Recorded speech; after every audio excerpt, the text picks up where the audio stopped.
Hello, cooperators. I'm Kara Joy McKee, General Operations Manager of the Oklahoma Food Co-op. I'm here at our Operations Center at 1330 Southwest 15th Street in Oklahoma City.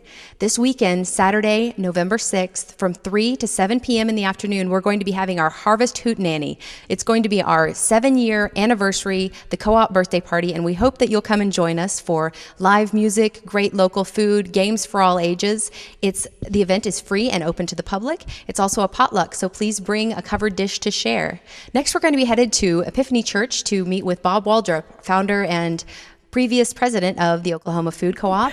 Bob, how did all this get started? Well, it's really kind of a fun story that a lot of people were involved with. We had a series of meetings around the state and invited each group to elect a member to a steering committee, organizing committee.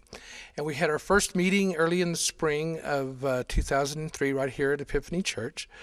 And we began meeting every month, and that led to a decision in August to organize a cooperative, and we started selling membership shares then. And then in September, we decided we would have our first order in November. And we just figured that we were going to start then, no matter how many or how few. I think when we made that decision, we had maybe 30 members altogether. And we felt that if we had a firm date to begin, that we would get more members right away, and that was true. We got a burst of new members. And we had our first order. We didn't have an ordering system. All we had was a PDF of the price list on the website. And people sent me emails, which I copied into 2 word processing documents to make invoices for the customers and the producers. With that early start, did you imagine that the co-op would get as big as it has become now? Well, I certainly hoped that it would get big.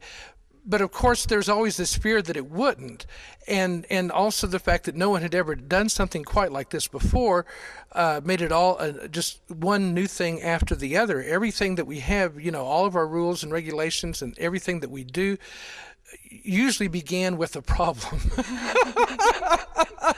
Something happened on delivery day that caused a big problem, and then we talked about it afterwards and came up with something to help deal with that. And that's also been the process of scaling up, getting bigger. It takes us now, I think we're getting between $70,000 and $90,000 worth of product on a delivery day.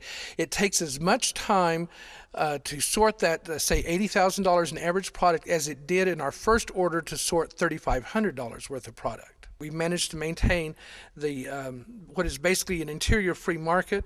We have not used our co-op procedures to keep people out. We have an open cooperative that we continually have new producers joining, and we have some producers that leave, over the years. But there are producers who were on our very first order who remain with us today.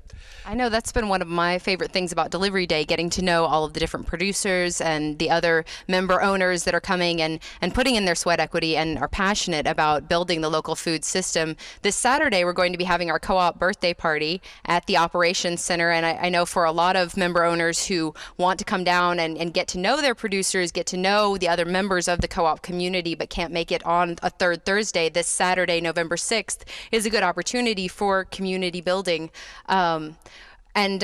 You'd mentioned, things have changed in the last year since you've not been the president. Well, we have our annual meeting coming up in January, and I know we've got elections coming up with that. I wanted to ask you, as past president, what are your hopes as we're looking for presidential candidates? What kind of member owner would we want to step forward to step into that position? Well, I think that the number one thing that we need in a new president is that he or she will have the ability to tell the co-op story. With your hiring as the general operations manager and the development of more middle management and our senior management council, the president is no longer responsible for the day-to-day operations of the co-op as I was for so much of my time, and that really took just a lot of time and effort. So what the president then is really primarily the storyteller. he or she will preside at board meetings, and there's some other constitutional things like that, but mostly they tell the co-op story, at least I think. Someone has to tell the story, because we don't just sell food, we sell food with a story. And if that story isn't told, then people might as well just go to a big box store, because why should they pay extra for food that's mystery to them? So the new president must be able to articulate and convey in an attractive way the story of the Oklahoma Food Cooperative, both as a cooperative organization itself and as kind of the sum of the individual parts. And that was what I always tried to do in my propaganda and my letters and all of that, and my work with the media, was I saw myself first and foremost as a storyteller.